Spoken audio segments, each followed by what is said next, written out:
Tepukan tangan di bahu dan terpaan napas yang menyapu belakang telinga tadi terasa sangat nyata. Tapi kok saat ku buka mata tidak ada orang sama sekali. Mataku mengedar memastikan penglihatan. Benar, di sini tidak ada siapa-siapa kecuali Mbah Sumejo yang masih kusyuk melakukan ritualnya di dalam sana. Kuusap tengkuk yang semakin menebal, bergidik, merinding bukan main rasanya. Lalu bergegas kembali ke kamar. Langkahku terhenti tepat di depan pintu kamar pria. Aroma anyir kembali menyeruak menusuk hidung sehingga membuatku mual. Menoleh ke sana sini mencari sumber bau itu. Sesuatu bergerak mengalir dari lukisan yang tertempel di dinding ruang tamu. Lukisan yang tadi siang ku amati yang seolah matanya hidup dan menyorot tajam penuh arti. Melangkah perlahan mendekat ke arah lukisan, memastikan cairan apa yang mengalir tepat pada mata lukisan itu. Aroma anyir semakin menyengat. Keringat dingin kembali mengucur deras selaras dengan degup jantung dan getaran yang mengguncang tubuh. Sial, hasrat hati ingin beringsut menjauh dari lukisan yang tepat di pelupuk matanya mengalir darah hitam, kental dan beraroma anyir campur busuk. Tapi kaki seolah tertanam di lantai sulit untuk digerakkan. Tercekat, teriak pun aku tak bisa. Mulut hanya mangap-mangap layaknya ikan yang terdampar kekurangan oksigen. Setelah berhasil menguasai diri dari ketakutan yang melanda, aku berlari ke kamar. Ingin kuceritakan pada Revan, Dio, dan Aldi peristiwa yang baru saja kualami tersebut. Tapi ketiga temanku itu sudah terlelap di buai mimpi. Ampun, kenapa mereka enak banget ya tidurnya? Membaringkan diri, berharap bisa segera tidur juga seperti mereka bertiga. Sial, mataku sulit sekali untuk terpejam. Serentetan kejadian di luar nalar tadi terus mengusik pikiranku. Terekam jelas di ingatan layaknya tayangan slide. Pertayangan demi pertayangan menari-nari di kepala tentang ritual apa yang Mbah Sumejo lakukan. Dan lukisan yang menangis darah serta siapa wanita berkebaya merah di luar tadi. Dan juga siapa lelaki yang diseretnya itu. Saat mata sudah terasa berat dan akan terpejam, terdengar seorang mengetuk pintu kamar dengan sangat brutal. Ah, siapa sih? Gumam Revan sambil beralih posisi yang semula terlentang, kini memiringkan badannya dan menutup telinganya dengan telapak tangan. Bukan main, bukannya bangun terus bukain pintunya, malah molor lagi, ucapku setengah teriak. Kamu aja yang buka, balas Aldi masih sambil merem. Sementara Dio hanya mengeluh dan beralih posisi menjadi miring. Suara Raisa memanggil nama kami berempat secara bergantian. Dari luar pintu sambil menaikkan ritme gedorannya semakin brutal. Lagi-lagi harus aku yang turun tangan. Membuka pintu, di depanku berdiri Raisa seorang diri sambil memegang lampu campur di tangan kirinya. Wajahnya menyiratkan kepanikan. Ada apa, Sa? Semuanya baik-baik aja kan? Raisa tak mampu menjawab pertanyaanku. Dia tampak panik dan kesulitan bicara. Renata dan Keke gak ada di kamar. Pekik Raisa akhirnya bisa bicara. Tenanglah, Sa, mungkin mereka ke sendang atau ke dapur untuk minum. Ayo kita periksa, ajakku. Raisa mengangguk setuju. Lantas aku dan Raisa memeriksa ke dapur dan sendang atau permandian yang terletak beberapa meter di belakang rumah. Tapi baik Renata ataupun Keke tak ada di dua tempat itu. Membangunkan Aldi, Dio dan Revan guna membantu mencari. Semua berpencar menjadi dua grup menyisir seluruh penjuru rumah Mbah Sumejo sampai ke pekarangan. Tapi Keke dan Renata tak ada. Aku yang semula tenang kini menjadi khawatir. Takut terjadi sesuatu pada mereka berdua. Apalagi saat ingat kejadian di luar nalar tadi. Pikiranku mulai ngaco dan mengaitkan hilangnya kedua gadis itu dengan makhluk wanita berkebaya merah tadi. Berkumpul di teras rumah Mbah Sumejo, kami saling adu argumen dan saling menyalahkan satu sama lain. Ah, tahu begini ogah gua ditugaskan ke sini.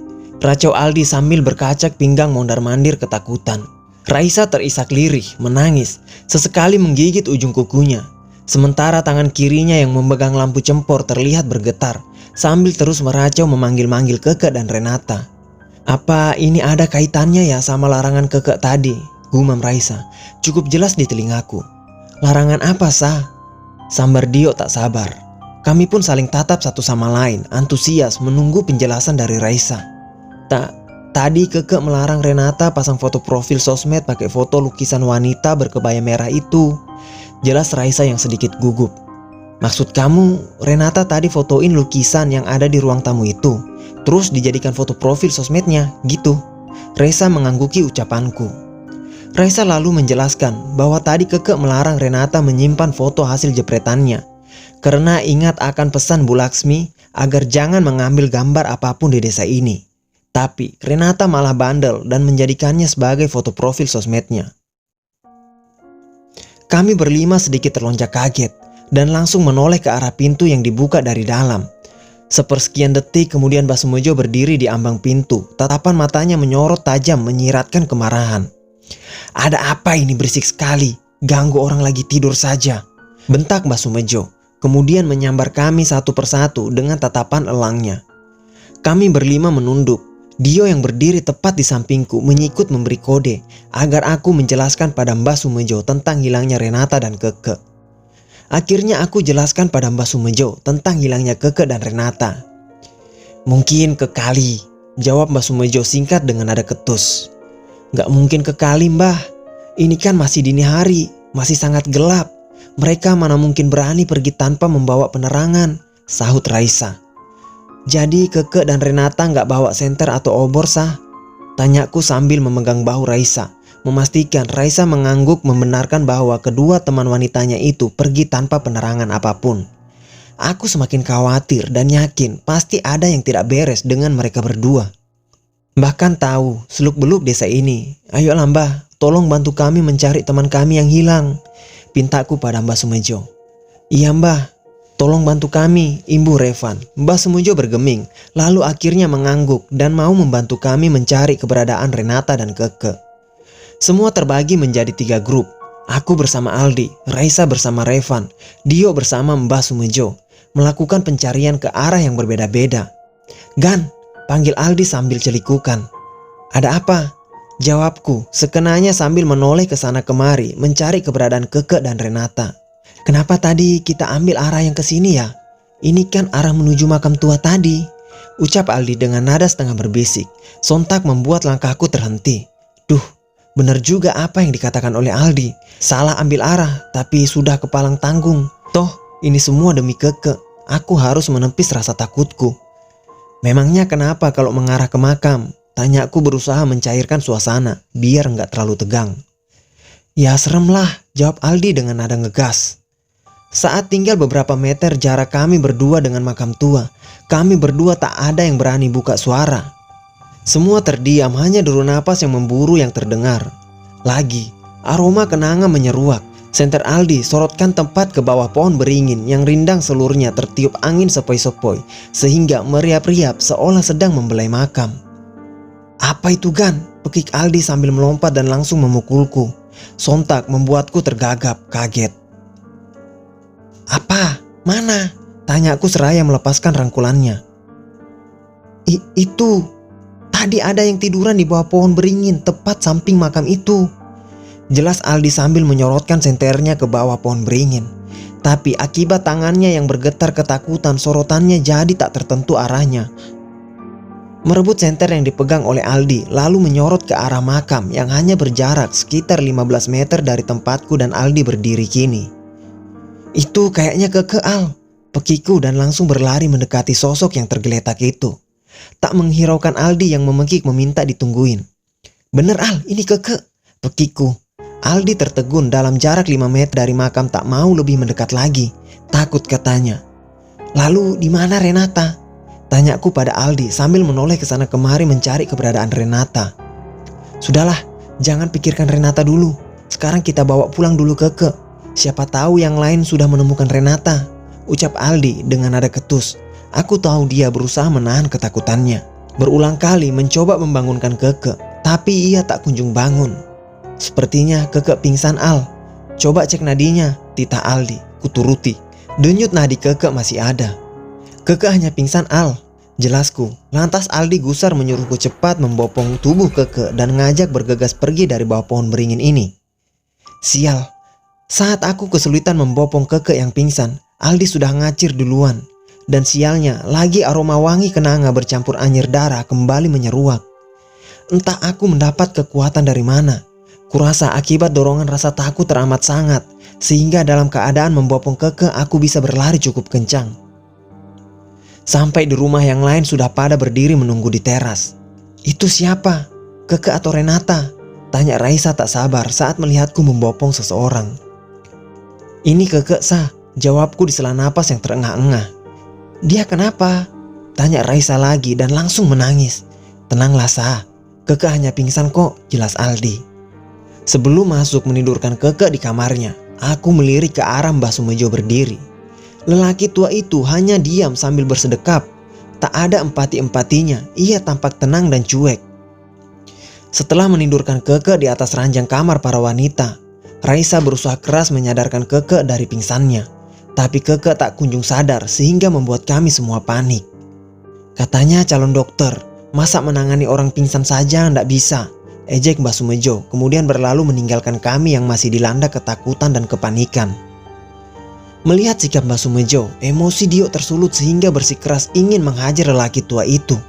Untunglah Revan dan Aldi berhasil menenangkan amarah Dio. Kalau tidak, entah bahaya apa lagi yang bakal menimpa kami. Lagi, pertanyaan demi pertanyaan menari-nari di kepala.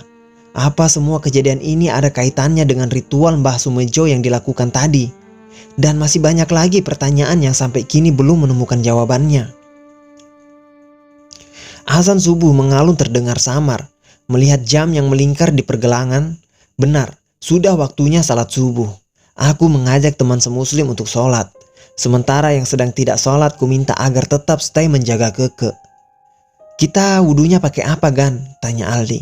Tenang, tadi aku mencari Keke dan Renata ke sendang belakang rumah. Aku melihat ada air yang lumayan banyak di dalam sebuah gentong. Cukuplah untuk kita wudu, jelasku. Lantas kami pergi ke belakang rumah wudu.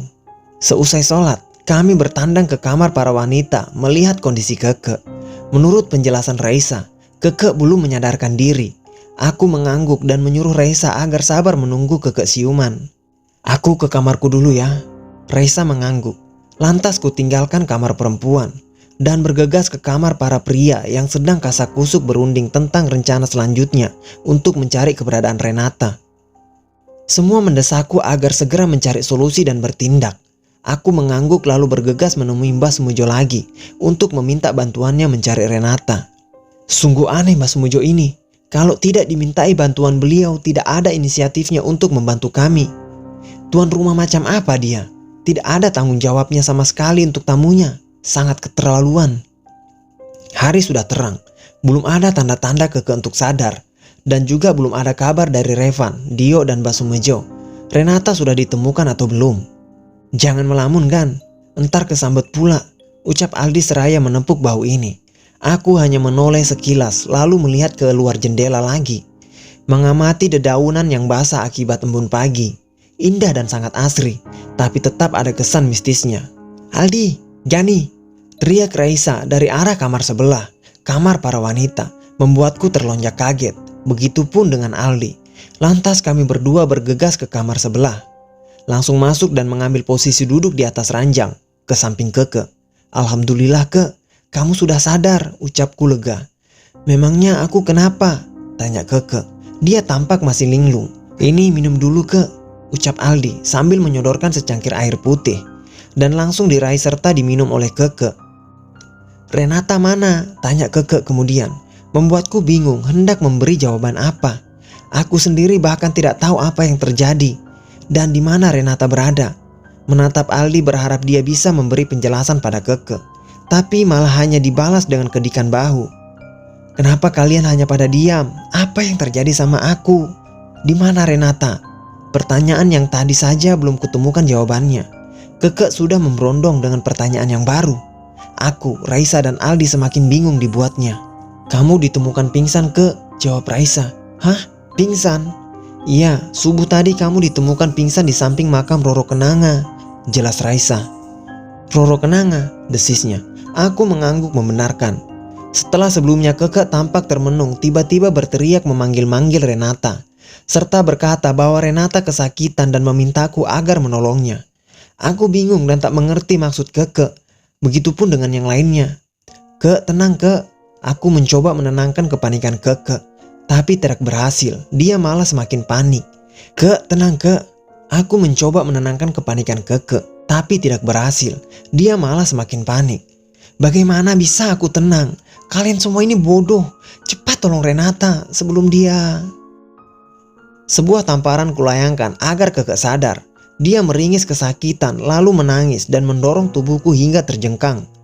Kemudian Keke keluar kamar sambil terus meneriakkan nama Renata. Kemudian Keke menggedor pintu kamar tempat Mbah Sumejo melakukan ritual semalam sambil terus memanggil Renata agar keluar dari kamar itu. "Keke, sadar kamu!" Segera ku tarik tubuh Keke dan mendekapnya dengan erat. Dia menangis dalam dekapan sambil merapalkan nama Renata. Setelah sedikit tenang, kutuntun Keke keluar dari lorong kamar menuju ruang tamu. Mendudukannya di kursi diikuti Raisa. "Dengarkan aku, Ke. Dio dan Revan juga Mbah Sumejo sedang mencari Renata. Jadi kamu tenang aja. Renata baik-baik saja kok," jelasku. Sambil memegang bahu Keke berharap dia sedikit tenang. Tapi nyatanya tidak. Memangnya apa yang Keke ketahui tentang Renata sehingga dia begitu panik dan khawatir seperti ini?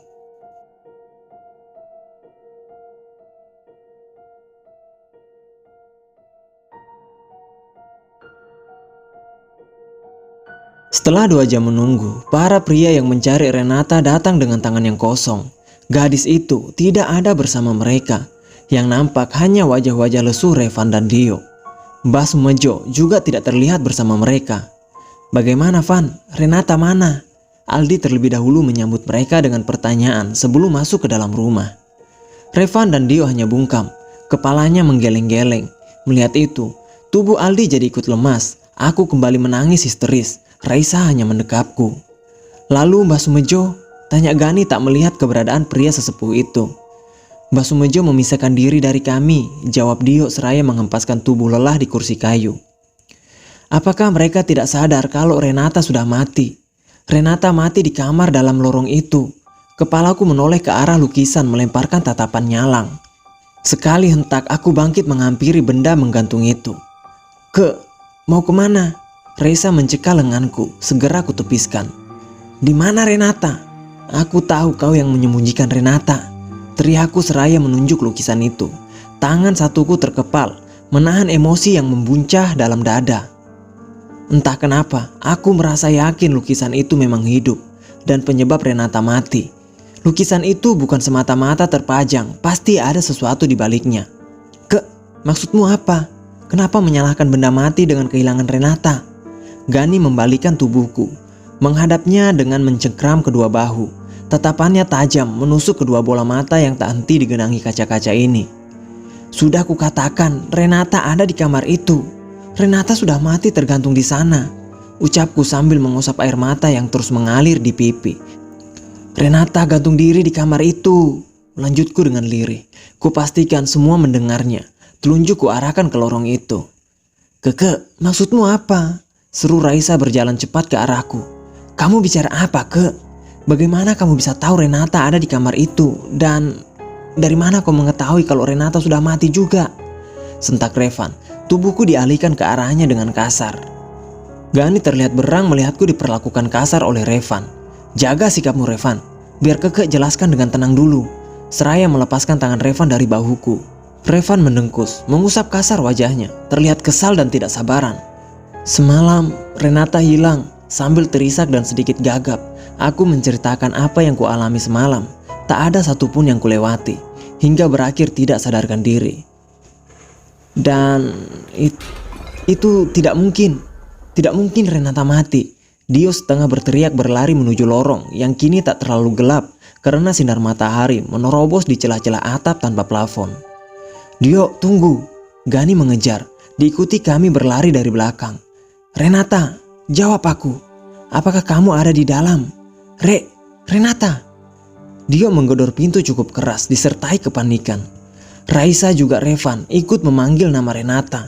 Hanya aku dan Gani yang tak bersuara. Sesekali kulirik pria yang terlihat gelisah mengacak rambut-rambut itu. Wajah Gani diliputi kebingungan yang sangat luar biasa. Aldi berlari keluar lorong. Kulihat tubuhnya berbelok ke arah dapur. Tak beberapa lama, dia kembali dengan sebuah benda di tangan, yaitu kampak. Raisa, Revan dan Dio menyingkir memberi ruang untuk Aldi. "Hei Aldi, apa yang ingin kamu lakukan?" Gani mencegah Aldi mengayunkan kampak ke arah pintu. "Apa kau tidak lihat pintu ini digembok? Aku mau mendobraknya pakai kampak ini." Aldi melotot ke arah Gani, terlihat kesal aksinya dicegah. "Ini rumah orang lain. Kita harus menunggu pemiliknya dulu. Alah, kelamaan. Kalau benar Renata sudah mati, kamu mau menunggu Renata membusuk di dalam, hah? Revan terlihat sangat emosi. Sekali sentak, kampak di tangan Aldi berpindah dalam genggamannya. Revan siap mengayunkan kampak, namun hentikan. Kami semua terlonjak dengan suara berat menggelegar. Mbak Sumejo berdiri di ujung lorong, berkacak pinggang, mata menyorot tajam ke arah kami. Semua mematung, tidak ada yang berani berkutik. Perlahan Revan menurunkan tangan yang memegang kampak. Kalian berani sekali mau merusak tempat ini, bentaknya lantang. Maaf Mbah, kami tidak bermaksud mau merusak, tapi kami mau mengeluarkan teman kami yang terkurung di dalam kamar itu. Gani maju ke depan menjelaskan dengan suara sedikit terbata. Aku berinisiatif mencari perlindungan di belakang punggung lebarnya. Lelaki tua bertubuh tinggi kurus itu berjalan perlahan mendekat. Aku hanya menunduk, karena mata merah memancarkan kebencian itu mengarah kepadaku. Jantungku berdegup sangat kencang, tubuh ini bergetar hebat. Oleh sudut mata, kulihat Raisa beringsut ketakutan ke belakang tubuh Aldi. Wajahnya pucat, sama takutnya denganku. Atas dasar apa kalian ingin merusak pintu kamar cucuku? Suara Mbak Sumejo agak melunak, kini berdiri di depan pintu kamar, seolah sedang melindungi tempat itu. Tatapnya tetap menyorot tidak suka. Cucu. Hampir bersamaan kami mengulangi kata terakhir yang diucapkan oleh Mbak Sumejo. Siapa cucu pria itu? Apakah wanita yang selalu mengenakan kebaya merah itu? Gani kembali merangsek maju ke depan sebagai juru bicara. Selain Revan, Gani orang yang cukup berani dan bertanggung jawab. Gani menceritakan kalau Renata ada di kamar tersebut.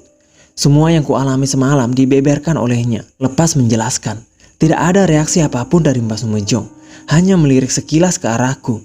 Lelaki yang selalu mengenakan baju serba hitam itu memutar tubuhnya. Tangannya merogoh saku, mengeluarkan sesuatu yang ternyata kunci pasang gembok itu. Terdengar bunyi dua benda besi beradu. Tak lama, gembok terlepas. Kalian bisa lihat sendiri, apakah teman kalian ada di kamar ini? Suara Mbak Sumejo penuh penekanan, membuka lebar-lebar pintu, lalu melangkah masuk. Masuklah, perintahnya setengah menyentak. Kami semua tersadar. Beberapa waktu telah berlalu, malam kini menjemput. Ini malam kedua di Desa Petung. Seharusnya kegiatan KKN sudah dimulai, namun melenceng keluar dari skenario yang sudah direncanakan. Hari ini dihabiskan hanya untuk mencari Renata. Setelah tidak ditemui keberadaannya di kamar yang ternyata milik Roro Kenanga itu, cucu dari Mbak Sumejo. Mbak Sumejo murka karena kamar sang cucu hendak diserobot paksa demi mencari sahabat kami itu. Dengan nada emosi, pria itu merengakkan kamar cucunya itu tidak boleh dimasuki sembarang orang, kecuali ingin kualat, dan jika kami melanggar lagi akan diusir secara kasar. Hingga kini keberadaan Renata tidak diketahui di mana. Yang menjadi pertanyaan besar, masih hidup atau sudah mati? Lantas, siapa yang gantung diri di kamar Roro Kenanga itu? Aku yakin betul kemarin malam bukan halusinasi atau sekedar mengigau. Itu sangat nyata. Renata tergantung di langit-langit kamar, dan di lantai ada wanita ngesot dengan wajah yang mengerikan, mengancam dengan kematian. Bahkan aku ditemukan tak sadarkan diri di samping kuburan wanita itu, bukan di kamar seperti terakhir yang aku ingat. Benar-benar tak masuk akal.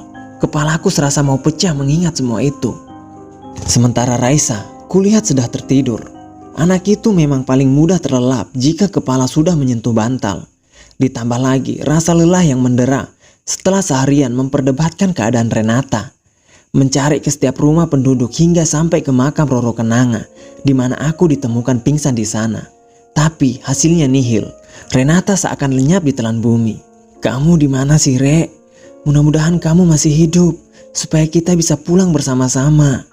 Di luar sana hujan deras mengguyur desa sedari sore. Belum terlihat ada tanda-tanda akan berhenti. Malam semakin beranjak larut. Suara jendela dihempaskan angin kencang. Aku terlonjak bukan main, sampai loncat dari tempat tidur, menimbulkan derit ranjang sangat keras. Namun, Raisa seolah tidak mengalami apa-apa, tergolek damai dalam tidurnya. Mematung sesaat, perasaan jendela itu sudah ditutup dan dikunci. Suara angin sangat berisik, mempermainkan daun jendela. Ditambah percikan air hujan sebagian memasuki kamar membasahi lantai. Berjalan perlahan, seraya menahan hawa angin yang masuk hingga ke tulang sumsum. Tubuhku setengah menggigil mendekati benda triplek bergoyang untuk ditutup. Angin semakin keras menampar wajah. Kedua tanganku berhasil mencapai daun jendela yang memang agak sulit dijangkau karena dipermainkan sang kayu. Baru saja dirapatkan, kembali jendela itu terlepas dari cengkeraman, membantingkan diri ke dinding luar. Terbuka lebar. Saat itulah mataku seolah dipaksa untuk melihat pemandangan dari luar lagi. Renata berdiri di sana dengan wajah tanpa ekspresi. Di bawah guyuran air hujan melambaikan tangan, seolah memintaku datang kepadanya. Bukannya takut, aku meluruhkan air mata iba melihat keadaannya yang kuyup mengenaskan. Yang membuatku semakin terkesima, sinar petir memperjelas di belakang Renata berdiri si wanita berkebaya merah, yaitu Roro Kenanga. Menatapku dengan seringai menakutkan. Rambut panjang tergerai basah menutupi sebagian wajahnya. Hanya sebelah mata menatap ke arahku. Sayup-sayup suara Renata memanggilku. Tolong aku mohon. Sakit sekali rasanya, Tolong aku secepatnya. Aku tersadar, mengerjapkan mata berkali-kali. Rek, aku ke sana. Kamu jangan pergi, diam di situ ya. Lepas berseru, kusambar hijab yang tersampir di sisi ranjang. Memasangnya sambil berlari keluar kamar tanpa niat membangunkan Raisa. Keadaan ruang tengah gelap gulita, tetapi aku berhasil melewatinya sampai pintu menuju keluar dengan cara meraba dan sempat terantuk kursi. Entah beruntung atau memang sengaja pintu itu tidak dikunci, itu memudahkanku untuk keluar. Seketika angin dingin disertai air hujan mengeroyokku. Dalam hitungan detik kuyup sudah seluruh tubuh ini. Sebelum kakiku lanjut melangkah, di bawah tergeletak sebuah senter dalam posisi menyala.